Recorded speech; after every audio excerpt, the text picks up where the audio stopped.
I literally cannot stand it when someone says, I wish I was an only child, okay?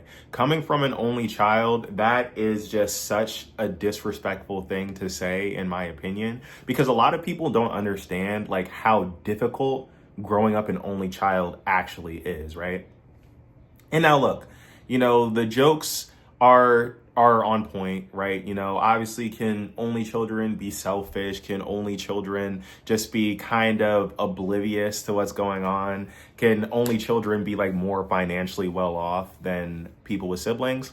Obviously, right? I'm really not trying to debate that point. But what I'm really trying to get across is that the struggle of not having someone your own age to relate to is something that is a lifelong problem that you have to face, you know. And look, just to kind of give you some context on my life, not that you asked, yes, I was born an only child, and I also didn't have step parents or step siblings as well. I personally am of the opinion that if you have step siblings, that you're not an only child, depending how close you are with them. I think most people would agree with that. A lot of people have step siblings that are, family isn't fully determined by blood. I'm not super going to get into that. But yeah, like I also didn't have any step siblings. Now, my parents dated people very sporadically, like throughout my life, like maybe like for spans of maybe like 2 or 3 months, maybe like 2 or 3 instances each. So it's like this is very few and far between. So I never really got close to the kids of anyone they were dating even. I mean, there's this one guy, Mario, like when I was like 12 or 13, who's really cool, right? But obviously we drifted apart when our parents stopped dating, right? Hope he's doing okay. But yeah, so it's really been since I was born, just me kind of figuring out this whole childhood thing by myself at home and with kids at school, right? Also, something that's really important to kind of give you context of my perspective on this whole thing is that I'm a child of divorce, right? So at any given time, I was only living with one parent in the house with nobody else, right? So that's a lot of downtime. That's a lot of downtime to think about why things are the way they are and kind of reflecting on my place in this whole equation, right? So I have a couple of reasons prepared to why being an only child is actually pretty difficult. And the first one is going to be that you need to learn a lot of social cues by yourself, right? If you're an only child watching this video, you get what I'm saying. It's like when you're on a playground or when you're at like the YMCA or just random stuff like that, like you're really kind of left to your own devices to kind of figure out what the normal kids do or what the normal kids watch or what the normal kids are into. Like you're learning all this socialization stuff by yourself, right? Obviously your parents will try to help you. I had like cousins and stuff, which was kind of supplementary, you know what I mean? But they weren't really my siblings, right? So a lot of times when it came down to just socializing with kids, it really just had to be what I learned on TV and like what my parents think, like, a 5-year-old child should know, right? And it's tricky, right? Because me personally, this is another thing that only children can probably relate to. A lot of the conversations that you have as a child are with other adults. So you do pick up adult social cues and values a lot faster than other kids, which you would think would be an advantage, right? But it ultimately ends up you coming across as just smarter than the other kids, right? You're not necessarily smarter, you're just kind of a little bit more well-developed in that one aspect of life. But kids are going to say, oh, you use big person words, like we don't want to talk to you, like, you know what I mean? And it just, just random dumb stuff that kids say, more power to them. But it's tricky. It's tricky because what impresses an adult when you're a kid and you're spending all your time with adults, it is different than gonna be what impresses a kid. Like, you kind of instinctually know what impresses a kid, but how you kind of present it is hard, versus when you have a sibling, whether that be older or younger, it kind of gives you a place in the social hierarchy that makes sense, right? I am a big brother, I am a little brother, like whatever. Especially if you're a little sibling, like you can really get the kind of guidance to kind of know how to act, so it's easier to kind of like assimilate, you know what I mean, with your peers and stuff. So yeah, that's tricky. Number two, as to how being an only child is actually difficult, is that there's really no one to talk about your parents with, right? And this might sound weird, right? Because it's like, okay, so like obviously like I had friends, right? I had friends in school, believe it or not. Not super close friends, but I definitely had like various best friends throughout my childhood, right? I feel like everyone does, right? None that I'm really super close to right now, except for maybe later high school, but that's besides the point.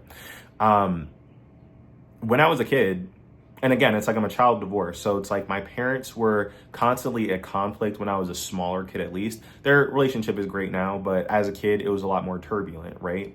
Which meant that there were a lot of intense emotions that I was feeling as a kid that I really could have used an outlet to talk to somebody with. But I didn't have any siblings, right? So it's like, if I was talking about my parents, it was in the abstract. And also too, it didn't really feel like there was a safe place to talk about my parents without them getting potentially judged, right?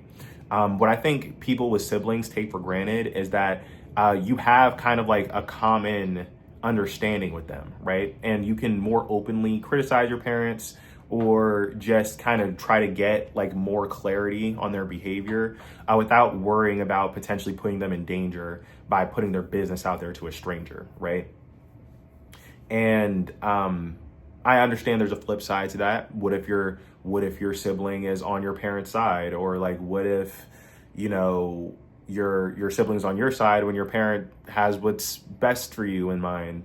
You know, look, it's not perfect, but at least it's there. It's an analog for you to kind of like figure things out with, you know? And like, again, to kind of bring it back to my personal perspective, I did have cousins. I did have kids my age that I could kind of like talk to about that kind of stuff. But you don't see your cousins as much, you know, or at least I didn't, right? You don't see your cousins as much. So they weren't always constantly there. You know, they weren't always constantly there. So that's tricky. That's hard. Number three, as to like how being an only child is actually pretty difficult, is that you alone bear the responsibility for all of your parents' hopes and dreams, right?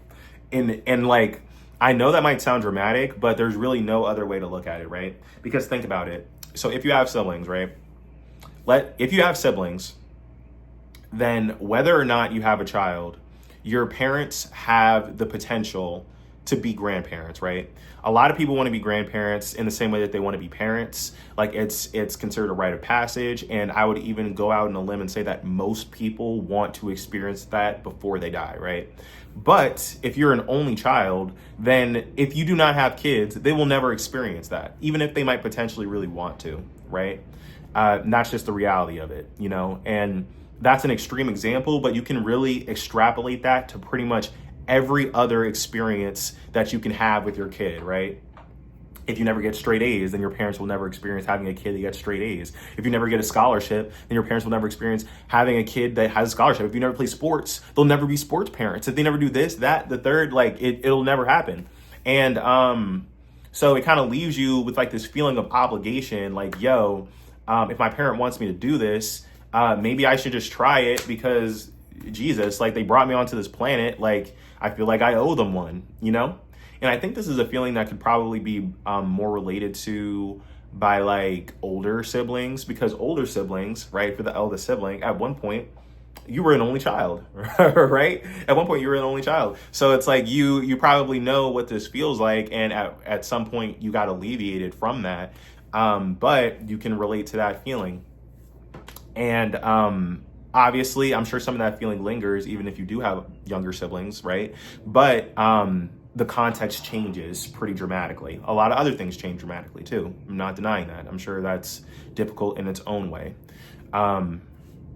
But yeah, it's like, dang, like if I fail, then it's like my parents failed, and I feel like I just dropped the baton. You know what I mean? That's how it can feel. And then number four, right? What's number four? Number four is that there's kind of like a long-standing dread the older you get, knowing that you are primarily going to be responsible for both of your parents, right?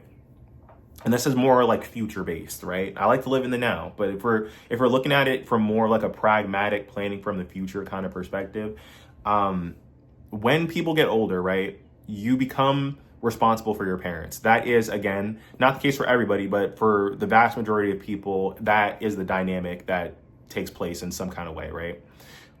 Now, think about that in the context of having siblings, right? Okay, so like, let's say, mom has dementia, or dad broke his hip or whatever. That becomes like a council conversation that everyone can, that the siblings that are younger, that have more resources, can kind of get together and kind of figure out together. It's like, and are those arrangements always fair? Of course not, right?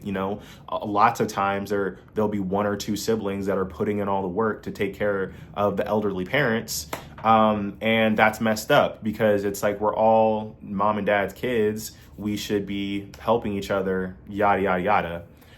But now think about that from the perspective of an only child. It's like, dang, I have to be the person. I have to be the person that take care of my parents. I'm the one that's going to have to make the call if they go in a home or they live with me. Or I'm the one that's going to have to make the call to pull the plug or whatever.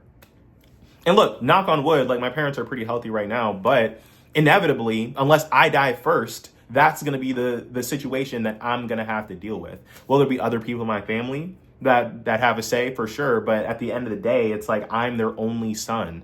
Like, I'm their only child.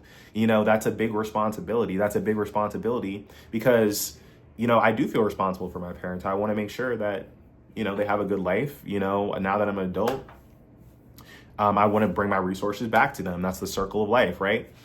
But that's a lot of pressure. It's a lot of pressure. That's a lot of pressure that is a consequence of being an only child that I feel like a lot of people don't really think about. They don't really think about. Yeah. And it's kind of tough. It's kind of tough. But yeah.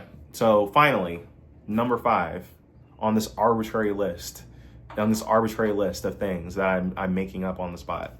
Number 5, I would say the hardest part about being an only child is never knowing what it's like to not be one. You know what I mean? And look, like I said earlier, an only child can become a big brother or a big sister, right? I mean, my parents are in but here's the thing, my parents are in their 50s and 60s, right?